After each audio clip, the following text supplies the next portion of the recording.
السلام عليكم ورحمة الله. الحمد لله رب العالمين، والصلاة والسلام على أشرف الأنبياء والمرسلين وعلى آله وأصحابه أجمعين. فقد قال الله تعالى في القرآن الكريم والفرقانه الحميد: فأعوذ بالله من الشيطان الرجيم. بسم الله الرحمن الرحيم. أفلا يتدبرون القرآن ولو كان من عند غير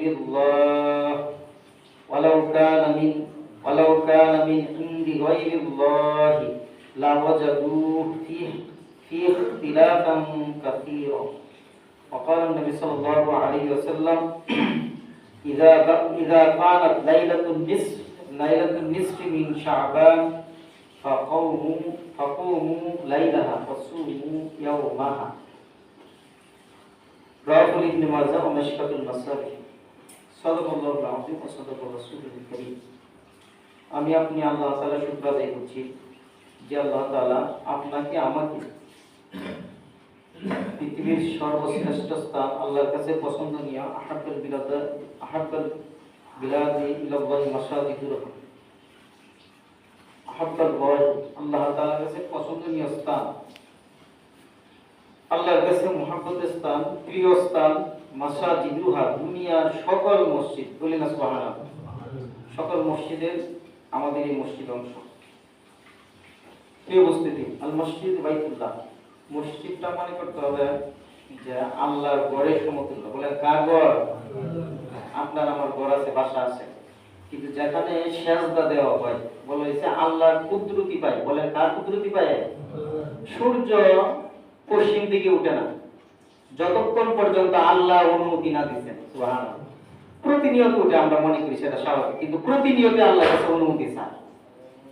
তাহলে পৃথিবীতে যত গ্রহ উপগ্রহ, যত কিছু আপনার আমার চোখে ভাসে, যেগুলা দেখি এবং দেখি না, সব কিন্তু আল্লাহর সৃষ্টি। বলেন আল্লাহর কি? আল কুরআন হুকমুল্লাহ, কুরআন শুধু আল্লাহর অর্ডার, হুকুম। প্রিয় উপস্থিতি, তাহলে সৃষ্টি ধ্বংস হবে আর সৃষ্টি অনুমতি দরকার আছে, অর্থাৎ আল্লাহর নির্দেশ পথেই চলতে হবে। প্রিয় উপস্থিতি, মুহতারাম হাজিরিন, পবিত্র মাস শাবান মাস, আজকে শুক্রবার দিন, পবিত্র দিন। আজকে আরবি তারিখ অনুযায়ী, গণনা অনুযায়ী হয় 10 তারিখ। সামনে আসতেছে মহাপবিত্রতম রজনী, যে রজনীটা সম্পর্কে বলা হয়েছে যে সে রাত্রে আমরা আদমের সন্তান হিসেবে, নবীর হাদিসের ঘোষণা অনুযায়ী আদম আলাইহিস সালাম, আদমের যত সন্তান জন্মগ্রহণ করবে দুনিয়াতে, সবগুলা লিস্টি হয় সবে বরাত। বলি না সুবহানাল্লাহ। তাহলে কার পক্ষ থেকে? বলেন কার পক্ষ থেকে? কুমু লাইলাহা, সে রাত্রির ইবাদতের জন্য বলা হয়েছে। প্রতি রাত্রে ইবাদত করলে যান, কিন্তু কিছু বিশেষ রাত্র রয়েছে। আল্লাহ আমাদেরকে তৌফিক এনায়েত করুন। সকলে বলি আমিন। প্রিয় উপস্থিতি, মুহতারাম হাজিরিন, আমি আপনাদের সামনে উপস্থাপন করেছি সূরা নিসা। কোরআন কারীমে এক সূরা রয়েছে, সূরাতুন নিসা। নিসা অর্থ মহিলাগণ, রমণীগণ, কিন্তু সেখানে অনেক বিধিবিধান সম্পর্কে আল্লাহ তাআলা আলোচনা করেছেন। আপনাদের সামনে একটি আয়াত উপস্থাপন করেছি। আয়াতটি হলো 82 নং আয়াত। আল্লাহ বলেন: আফালা ইয়াতাদাব্বারুনাল কুরআন ওয়ালাউ কানা মিন ইনদি গায়রিল্লাহি লাওয়াজাদুহু ফিহি ইখতিলাফান কাসীরা। আমরা জানি সুস্থ যাদের ব্রেন রয়েছে, সুস্থ যাদের মস্তিষ্ক রয়েছে, সুস্থ যারা, তারাই শুধু নামাজ পড়বে, ঠিক না? আমরা মনে করি এমন আছে, কিন্তু বলা হয়েছে যতক্ষণ পর্যন্ত আমার সে জ্ঞানটা আছে, যে জ্ঞানের দ্বারা সঠিক বেঠিক বোঝা যায়, হালাল হারাম বোঝা যায়, দিক বেদিক বোঝা যায়, আমি মানুষদেরকে চিনি, কথা বলতে পারতেছি, এই জ্ঞান অনুযায়ী যতটুকুই রয়েছে আমি চিনি মানুষদেরকে, দিশে দিশও যদি হয় তবু আল্লাহর বিধান, ফরজ বিধান নামাজ পড়তেই হবে। বলেন কি পড়তে হবে? নামাজ পড়তে হবে। সান নাই কিন্তু মা সালাতাতিন ফি সাফার ক্বালু লাম নাক মিনাল মুসাল্লিন, এই আয়াত দ্বারা বোঝা যায় নামাজি না হওয়ার দ্বারা, মুসল্লি না হওয়ার দ্বারা আল্লাহ তাআলা শাস্তি দিবেন জাহান্নামে। প্রিয় উপস্থিতি, নবী বলতেছেন, আমরা অনেকজনই জানি, নবী বলতেছেন যে ব্যক্তি নামাজ পড়ে তার মধ্যে গুনাহ থাকে না। বলেন কি থাকে না? as-salatul khams wal jumu'ah ila al-jumu'ah mukaffiratun lima bainakunna। শুক্রবার দিন যে ব্যক্তি মসজিদে আসে, শুক্রবারে কেমন ফজিলত বলা হয়েছে, এক সপ্তাহ আপনার আমার অন্যায় আছে, পাপ আছে, আমি যেগুলো জানি না সেগুলো তো আল্লাহ জানেন। বলেন আল্লাহ জানেন না? অবশ্যই জানেন। আলিমুল গায়ব, আল্লাহ অদৃশ্যের সবকিছু খবর শুধু আল্লাহর কাছেই রয়েছে। প্রিয় উপস্থিতি, জানা অজানা বলা হয়েছে, যত অজানা রয়েছে আর জেনে জেনে যত গুনাহ রয়েছে এগুলোকে বলা হয় সগীরা গুনাহ, ছোট ছোট গুনাহ যেটা আমরা বুঝি না সহজে, ঠিক না? অসময় কিন্তু গুনাহ আছে আমার আপনার। একটা গুনাহ হলো যে বছর আমার এই পশুগুলার কারণে, গরুগুলার কারণে, ছাগলগুলার কারণে বা জমিনগুলার কারণে, আমার ছেলে মেয়ে, আমার সন্তানাদির কারণে আমি পয়সা আছি, আমাকে আল্লাহ ভালোই চালাইছে, কিন্তু আল্লাহ কথাটা আসে না। এরা যদি না থাকতো, গাছ যদি না থাকতো, ফসল যদি না দিত, তাহলে আমার অবস্থাটা অনেক কিছু। এই গুণাটাকে বলা হয় সগীরা গুনাহ। অনেকজনে কবিরা গুনাহ মনে করে, কিন্তু না, কিতাবের ভাষায় সগীরা গুনাহ, কারণ সে তো জানে না, সে তো বুঝে না। কবিরা গুনাহ হলো আল্লাহর সাথে শরীক করা, মানে আল্লাহর মতো কাউকে মনে করা। আছে না অনেকজনে? এমন মানুষ অনেকজন রয়েছে, নামাজ বুঝা, সবই বুঝা যায়, ঠিক আছে, আল্লাহ আল্লাহ বুঝা যায়, কিন্তু মা জালেগে সেজদা করে, তাই না? আছে না? মা জালেগে সেজদা করে, গিয়া চায় নিজের বাবার খবর নাই, অন্যজন থেকে বাবা অনেক কিছু দেয়, এমনকি অনেক কিছু দিয়ে দেয়, টাকা পয়সা, অনেক গরু ছাগল নিয়ে যায়, আমাদের এই মর্দ নিয়ে যায় অনেক। আপনি জানেন কিনা? সকল আলেম এই বিষয়ে ঐক্যমত, আল্লাহর মতন আরেকজনকে যদি সমকক্ষ মনে করা হয় তাহলে শিরক হয়ে যায়। তাহলে কি হয়ে যায়? শিরক মানে অংশীদার, আল্লাহর মত মনে করা, অর্থাৎ তার ঈমানটা কোন সময় চলে গেছে কিন্তু জানা নাই। আমাদের কি শুনুন যে একজন আল্লাহ মালুক ছিলেন, ওনার নাম হলো আল্লামা শামসুল ইসলাম সাহেব, জামিয়াতে শনিবার দিন তাফসীর করাতেন। উনি সাইকুল হাদিস, উনি মুহাদ্দিস। আল্লাহ তাকে তার অমার্জনীয় অর্থাৎ গুনাহসমূহ মাফ করিয়া জান্নাতে উচ্চমাকাম দান করুন, সকলে মিলে আমিন। একজন বিশিষ্ট আলেম ছিলেন। উনি বলতেন, মারা যাওয়ার পূর্বে শুক্রবার দিনও উনি বয়ান করতেন, আমি আসার পরে তো মারা শুনি, বলতেন যে আমরা সাধারণত নামাজ করি যারা, বিশেষত টুকটাক জানি ওযু ভাঙার কারণ, জানি না, মোটামুটি ভাবে জানি, সবগুলো তো অনেকজনই দলে ফেস লাগে, কিন্তু মোটামুটি জানি, কিন্তু কোনোদিন জানার চেষ্টা করি না আমার আপনার ঈমান আছে, ঈমান ভঙ্গেরও কারণ আছে, জানার চেষ্টা করি। আল্লাহু আকবার। এইজন্য বলা হয়েছে আপনার আমি মারা গেলে কোনো কিছু আসে যায় না, কিন্তু মাউতুল আলম কামাউতুল আলিম কামাউতুল আলম আলামিন, অর্থাৎ দুনিয়াটা মৃত্যুর সমতুল্য একজন আলেম মারা গেল। সুবহানাল্লাহ। কারণ কি জানেন? আমি জানি আমার অন্তর সম্পর্কে, আল্লাহ জানেন, আমি দোয়া করি নিজের সম্পর্কে, দেশ সম্পর্কে, সমাজ সম্পর্কে, কিন্তু একজন বিজ্ঞ আলেম চিন্তা করেন দেশ বিশ্ব সম্পর্কে, ঠিক না? কারণ তার ফিকির তাকে বড়, তার ফিকির তাকে। জুনাইদ বাগদাদী রাহমাতুল্লাহ, উসমান হারুনি বলতেছে ফজরের নামাজ যে ব্যক্তি পড়বে তারা জান্নাতি, কিন্তু ফজরের নামাজ পড়লে জান্নাতি দেওয়ার ঘোষণা তো তার নাই, আছে? উনি ঘোষণা দিলেন নবীর হাদিস, মান সাল্লা সালাতাস সুবহা সুবহি ফাহুয়া ফি জিম্মাতিল্লাহ, সুবহের সাথে যে ব্যক্তি ফজরের নামাজ পড়লো আল্লাহ তাআলার তত্ত্বাবধান, দায়িত্ব চলে গেল। সুবহানাল্লাহ। জিম্মাদার মানে কি? জিম্মাদার মানে দায়িত্বশীল, দায়িত্ব, তত্ত্বাবধান। আল্লাহ তাআলা নিজের জিম্মায় নিয়ে নিলেন, তাকে জান্নাত দিয়ে দিলেন। সুবহানাল্লাহ। আমরা অনেক কিছু পারি, কিন্তু আরো পারার চেষ্টা করতে, আমল করতে হবে, আমল বাড়াইতে হবে, বলি ইনশাআল্লাহ। প্রিয় উপস্থিতি, আমাদের অনেকজন হুজুরে বিজ্ঞজনে এই কথা বলেন যে আপনার আমার ফরজ সময় আল্লাহর যে বিধান রয়েছে পালন করতেছি, ইনশাআল্লাহ আল্লাহ তৌফিক দান করতেছে, আলহামদুলিল্লাহ। সুন্নাত আমল করতেছি, কিন্তু নফল যদি সব সময় ছেড়ে দেই তাহলে আপনার ফরজ আমলের মধ্যে, সুন্নাত আমলের মধ্যে ঘাটতি আছে। আপনার নফল আমলটা তুচ্ছ করা যায় না। বলেন কি করা যায় না? তুচ্ছ করা যাবে না। অর্থাৎ ফরজ আমলের দ্বারা আল্লাহর বিধান পালন করা হয়, আল্লাহর হুকুম পালন করা হয়, সুন্নাহ আমল দ্বারা নবীর সুপারিশ লাভ করা হয়, সুপারিশ পাওয়ার ধন্য লাভ করব, বলি না সুবহানাল্লাহ। আর আপনার নফল আমল দ্বারাই আল্লাহর বন্ধু হয়। সুবহানাল্লাহ। বিশিষ্ট আল্লাহর ওলি যারা বন্ধু হইছে যারা, তারা মূলত ফরজ আমল শুরুতে করতেন কিন্তু সুন্নাহ আমল ছাড়তেন না। বলে সুন্নাহ আমল ছাত্র বলতেছে হুজুর আপনার কাছে আমি আসি বাড়ি গিয়ে শিখি, কিন্তু আপনার মাধ্যমে তো কারামত প্রকাশ পায় না, কারামত বুঝে মানে আশ্চর্য কোনো কিছু তো দেখি না।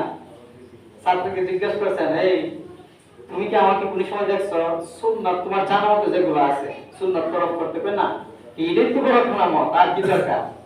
অর্থাৎ যে ব্যক্তি আমল করে সে মনে করে আল্লাহ আমার উপর কাজ রহমত আছে, আলহামদুলিল্লাহ। এই জন্য সবসময় আমল আখলাকে থাকা, ইনশাআল্লাহ।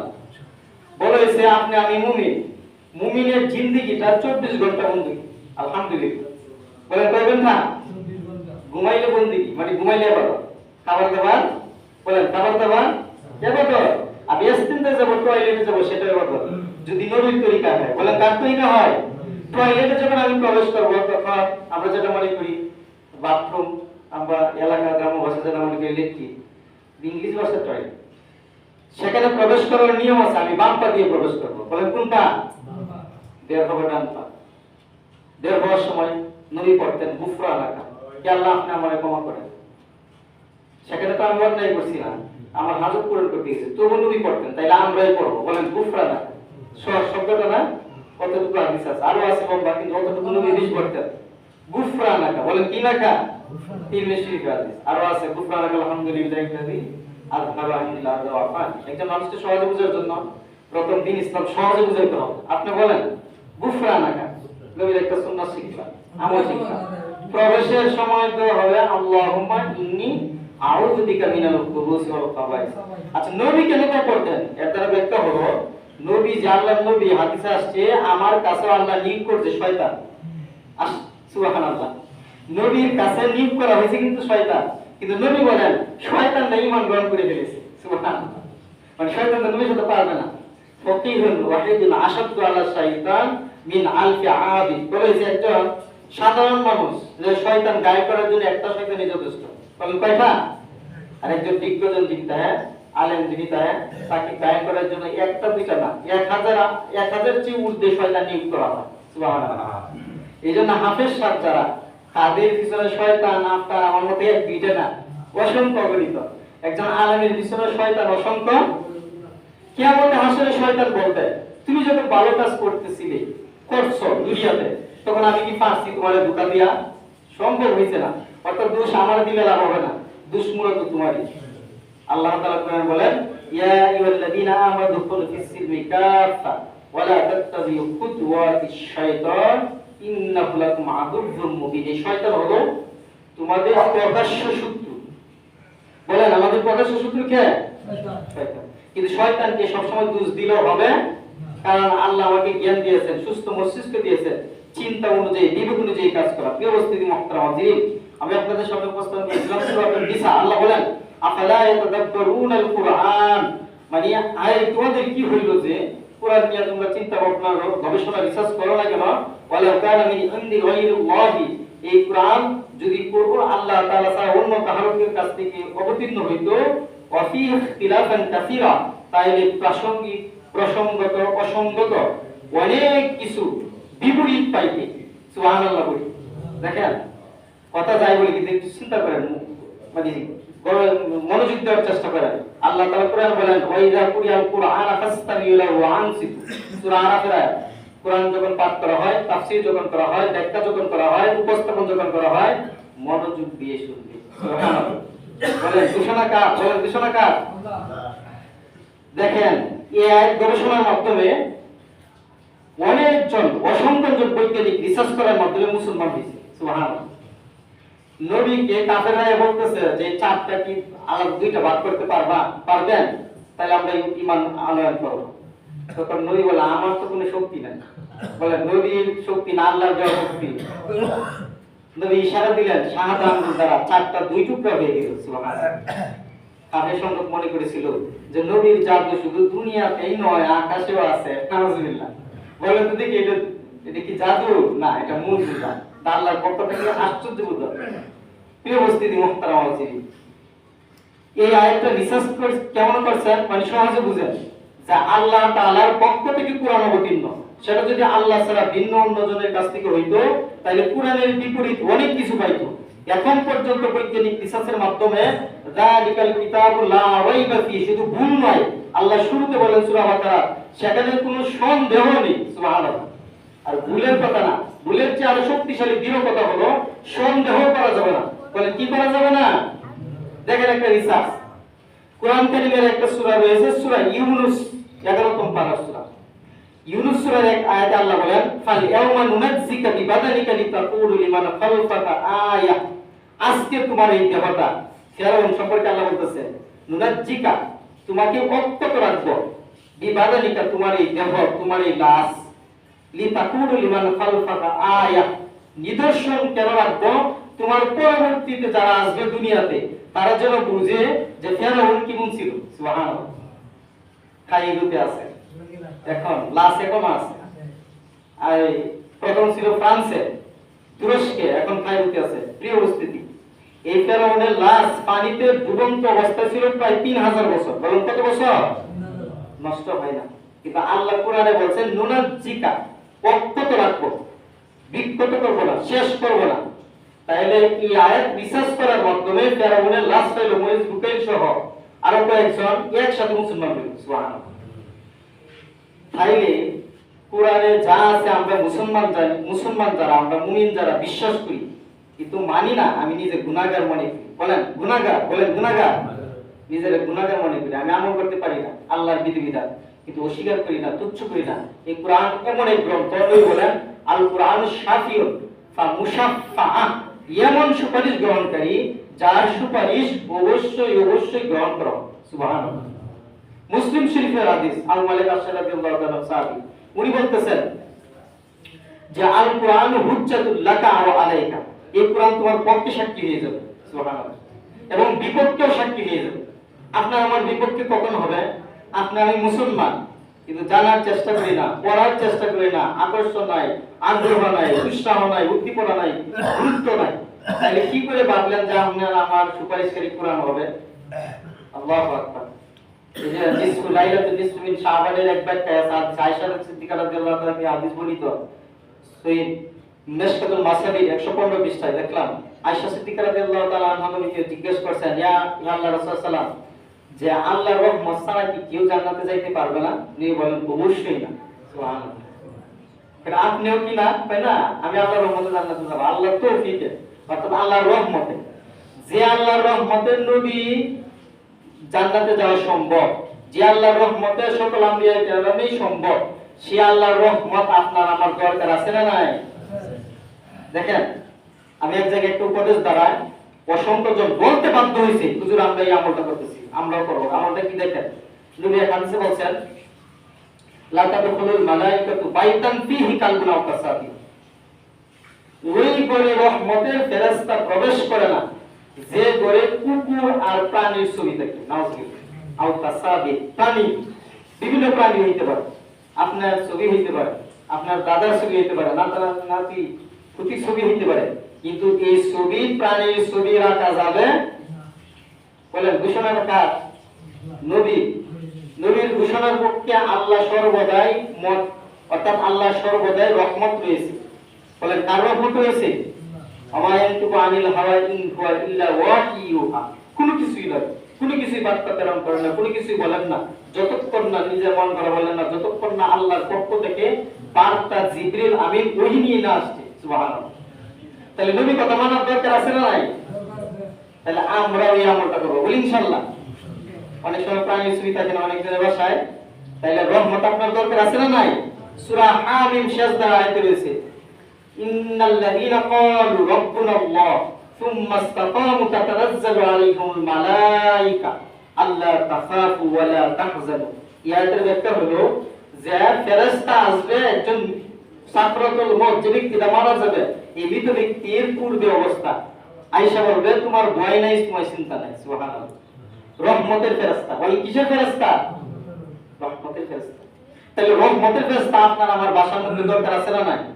বলেছে ওই বাসার মধ্যে রহমতের ফেরেশতা প্রবেশ করে না যে বাসার মধ্যে বেশি বেশি ঝগড়া বিবাদ হয়। বলেন কি হয়?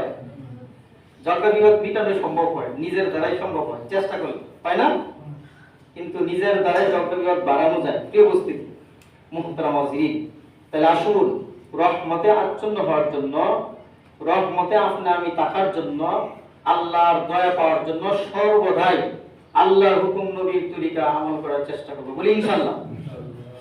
প্রিয় উপস্থিতি, আমরা সকলেই অনেকজনই অবগত, আগ্রহশীল আছি যে সামনে আসছে আমাদের এই মাসে 15 তারিখ শবে বরাত বলা হয়, যেটা আমরা মনে করি, বলেন শবে বরাত। সব শব্দ তো ফার্সি শব্দ, রাত্র হয়, লাইলাতুন রাত্র।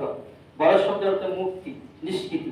আল্লাহ তাআলা আপনার আমাকে এক রাত্রের ইবাদতের দ্বারা, তওবা করার দ্বারা, ইস্তিগফার করার দ্বারা আল্লাহ যদি কবুল করেন, হতে পারে আল্লাহ তাআলা আপনাকে জাহান্নাম থেকে নিষ্কৃতি দিয়া, মুক্তি দিয়া আল্লাহ আপনাকে জান্নাতি মানুষ হিসেবে কবুল করতে পারে। সুবহানাল্লাহ। দেখেন হাদিস, রাসূল সাল্লাল্লাহু আলাইহি ওয়াসাল্লাম সাহাবীর নাম আলী রাদিয়াল্লাহু তাআলা আনহু, যারা কিতাবাদি পড়েন তারা জানবেন আলী রাদিয়াল্লাহু তাআলা আনহু সম্পর্কে নবী বলেন জ্ঞানের দরজা। বলেন কি বলছেন?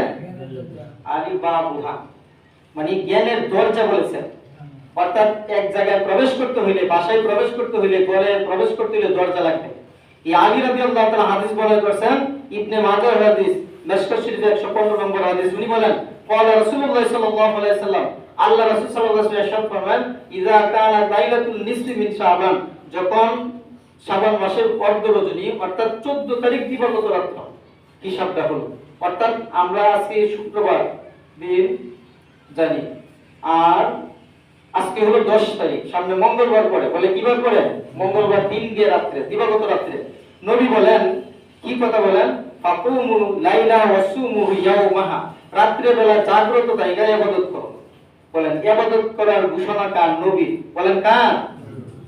ওয়াসুমু ইয়াওমাহা, পরের দিন রোজা রাখো। সুবহানাল্লাহ। অনেকজনই রোজা রাখে, নফল রোজা, বিশেষ করে কিছু কিছু রোজা রাখা আপনারা আমার মধ্যে জরুরি মনে করবেন। যেমন এই রমজানের পরে আর রোজা আছে না, শাওয়াল, শাওয়াল মাসে 6টি রোজা অত্যন্ত গুরুত্বপূর্ণ। এই নফল রোজা, এই শবে বরাতের অত্যন্ত গুরুত্বপূর্ণ। প্রতি অনেকজনই সপ্তাহে রোজা রাখে, সোমবার দিন অত্যন্ত গুরুত্বপূর্ণ, নবী রাখতেন।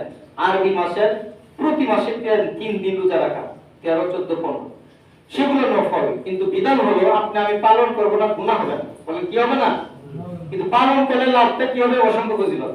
নবী হাদিস শরীফে বলমান যে ফাইনাল্লাহু তাআলা ইয়ানজিলু ফিহা লিগুরুবিশ শামস, সূর্য ডলে যাওয়ার পর থেকে আল্লাহ তাআলা সবই দেখেন, সবই জানেন, কিন্তু আল্লাহ তাআলা দুনিয়ার আকাশে আছেন। সুবহানাল্লাহ। আয়েশা বলতে দেখেন কি কথা বলেন, আলা মিন মুস্তাগফিরিন, হে আমার বান্দারা তোমরা কি আসো ক্ষমা চাইবে আমার কাছে, ফাগফির লাহু, আমি আল্লাহ তোমাদেরকে ক্ষমা করে দিব। সুবহানাল্লাহ। বলেন তো দেখি আমাদের মূল চাওয়া আল্লাহর কাছে, আসল যে জিনিসটা 1 নম্বর চাও সেটা তো আল্লাহ আমাকে মাফ করেন, এইটা তো দরকার। বলে এটা দরকার না? যে ব্যক্তি মাফ পাবে, যার গুনাহ নাই, এই ব্যক্তিটা তো জান্নাতি হবে, অগ্রগণ্য হবে। প্রিয় উপস্থিতি, আল্লাহ বলতেছেন কার রিজিক চাওয়ার দরকার আমার কাছে চাও, কার অভাব অনটন বিপদে আছো সে আমার কাছে চাও। প্রিয় উপস্থিতি মুহতারাম হাজিরিন, একজন মুমিন বান্দা কখনোই নিরাশ হয় না। লা তাকনাতু মির রাহমাতিল্লাহ। নবীর চাচাকে হত্যাকারী ওয়াহশী নামে এই ব্যক্তি সম্পর্কে আল্লাহ তাআলা এই কোরআনে আয়াত নাযিল করেছেন। নবী ঘোষণা দিয়েছেন বাইতুল্লাহ শরীফের কাপড়ে, এই যে কাপড় যেটা রয়েছে, বাইতুল্লাহ শরীফের হাজরে আসওয়াদ যেটা রয়েছে, সেখানে সে যদি দৌড়ে দৌড়ে আল্লাহ তাআলার ইবাদত করে, চায় ক্ষমা চায়, তবু তাকে হত্যা করবে, ঘোষণা রয়েছে। হাদিসে শানে উরুজে রয়েছে, বাল্লিগু আন্নি ওয়ালাউ আয়া ওয়া হাদিসু আন বানি ইসরাঈল, হাদিসে শানে উরুজে প্রেক্ষাপটে রয়েছে। কিন্তু আল্লাহ কোরআনের আয়াত নাযিল করেন, এই ওয়াহশী তার ভুল বুঝতে পারলো, তার মধ্যে অনুশোচনা হলো, আমি কি ক্ষমা পাবো? এত পাপ, এত জঘন্য পাপ করেছি, তার চাচাকে হত্যা করেছি। কিন্তু সে যখন তার ভুল বুঝতে পারলো, অনুশোচনা করলো, কাই মনোবাক্যে কান্নাকাটি করলো, মূলত সে অপরাধী সেটা মনে করলো, আল্লাহ কোরআনের আয়াত নাযিল করলেন সুবহানাল্লাহ, যে আমি আল্লাহ রহমত থেকে তুমিও নিরাশ হবে না। তখন নবী এই আয়াত নবী জানলেন, জানার পরে ওই সাহাবী সম্পর্কে ঘোষণা দিলেন, আমার সামনে যদি আসো, উপস্থিত থাকো, তবে তোমার চেহারাটা ফিরিয়ে রাখবে, অন্যদিকে ফিরে রাখবে, কারণ তোমার চেহারা দেখার পর আমার চাচা এই হত্যার কথা, শাহাদাতের কথা মনে হয়ে যায়। সুবহানাল্লাহ। প্রিয় উপস্থিতি, তাহলে আপনার আমার কি অপরাধ হয়ে গেছে, যতগুলো অপরাধ হয়েছে আল্লাহ সব মাফ করেন, যদি আল্লাহর কাছে আপনি আমি শিরক না করি। বলেন কি না করি? ছেলেকে উপদেশ দিতেছেন লুকমান আলাইহিস সালাম, সূরা লুকমান নামে কোরআনে একটি সূরা রয়েছে, 31 নং সূরা, ইয়া বুনাইয়া লা তুশরিক বিল্লাহ, ইন্না শিরকা লা যুলমুন আযীম, হে আমার বৎস আদরের ছেলে আল্লাহর সাথে শরীক করবে না। সুবহানাল্লাহ। তাহলে এই শিরকটা হলো সবচেয়ে বড় জঘন্য, সবচেয়ে বড় অগ্রগণ্য, সবচেয়ে বড় জুলুম, সবচেয়ে বড় পাপ, মহাপাপ। সেটা হলো আল্লাহর সঙ্গে শরীক করা। বলেন কার সঙ্গে শরীক করা? আপনার আমার যত পাপ রয়েছে আল্লাহ মাফ করবেন, দূষণ রয়েছে, কিন্তু আল্লাহর সাথে শরীক করব না। বলেন কি করব না?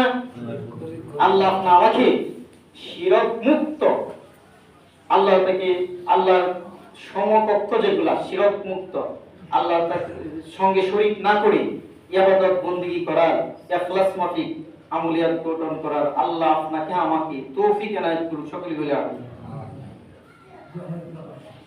আমরা কয়েকটি কথা শুনি।